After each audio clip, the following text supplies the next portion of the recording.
I'm still bothered by what Attorney General Eric Holder and the administration are saying because, I mean, basically, I'm a little picky. I'm picky enough to believe that if you're an American citizen, you have certain rights, period. Bill O'Reilly, who I love, we got into a heated discussion over this on Friday night. Here's what happened. Let's pass a law that says if the authorities feel there's a terror act underway, the Miranda rights can be suspended. No more power. Oh, I'm sorry. I disagree with you 1,000% on that. You got to deal with reality. You got to deal with reality. You've got a government right now. Oh, stop. You've got a government right now who is saying that the Tea Party goers are terrorists and everybody else. You've already had a report on that. Okay. Here's the deal. Bill just doesn't see any potential for abuse. I'm just not willing to give him any more power. It's our lives, our fortunes, and our sacred honor. It's our country at stake. No more power. No more. It's all about Obama cracking down on Islamic radicals. Really? Now let's just play this out in our head. When confronted with one of the worst acts of terror on our soil since 9/11, 13 dead, 31 soldiers wounded, Fort Hood, Barack Obama spent the first 2 minutes in his press conference talking about Native American conferences and sending shout-outs to people. He continually used the word shooter or gunman rather than terrorist. And in his address at the memorial service, the president didn't use the word Muslim or Islam once. It should be radicalized Islam or radical Muslim because of the mountain of evidence from the terrorist himself. Hassan called himself a soldier of Allah. What do you think? He told colleagues that non-Muslims should be beheaded and have boiling oil poured down their throats. What do you think? Radical? Islamicist? What do you think? He also shouted Allah Akbar while killing the infidels. So why the reluctance? They have bent over backwards to say that we're not involved in a war in terror. No. It's an overseas contingency operation. The administration has vowed to close down Gitmo because of the abuse of these poor souls. Last week, Attorney General Eric Holder couldn't even bring himself to admit that there may be something called radical Islam, let alone any sort of crackdown on it. Watch this. Because of radical Islam? There are a variety of reasons why I think people have taken these actions. There are a variety of reasons why people do these things. We see, say, radical Islam. I mean, I think those people who espouse a version of Islam that is not... Are you uncomfortable attributing any of their actions to radical Islam? It sounds like No, it. I don't want to say anything negative about a religion. Could radical Islam have motivated these individuals to take the steps that they did?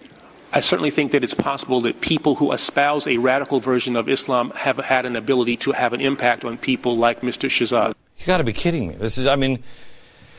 I played that for you last week, but then on Friday, I remembered why this bothered me so much, because I've seen this before.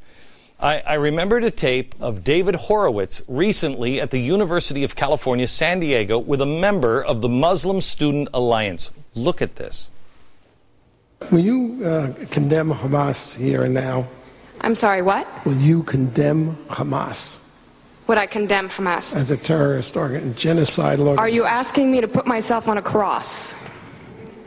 So you won't. If I support Hamas, because your question forces me to condemn Hamas. If I support Hamas, I look really bad. If you won't condemn Hamas, obviously you support it. Case closed. I'm a Jew. The head of Hezbollah has said that he hopes that we will gather in Israel so he doesn't have to hunt us down globally. For it or against it? For it.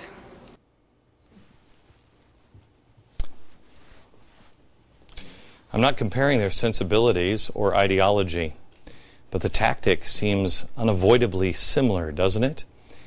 Eric Holder, no one will say anything negative about radical Islam. We know that the vast majority of Islam is peaceful. Wasn't that the point? The point is that Eric Holder couldn't identify radical Islam when pressed on it hard. And the president seems to have the same problem. So now why is the president and Eric Holder considering dropping Miranda rights for American citizens? Why? Why is our Supreme Court nominee Elena Kagan, who recently testified that authorities should be able to scoop Americans off the street, hold them indefinitely without a trial if they support a terrorist organization. And yet, wasn't it the president during his campaign that he frequently invoked this? If there's an Arab American family being rounded up without benefit of an attorney or due process, that threatens my civil liberties.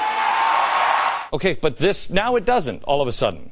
First of all, I will have the family that was rounded up. I don't care what religion you are. I'll stand with you. Rounded up without due process?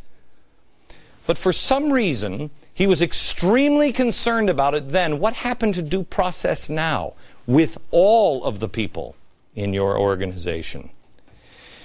Well, I brought up one plausible scenario this weekend that I think Americans must consider. I hope you reject it, but you should at least consider it because something's not right here. Here's a clip from my speech to the NRA this weekend.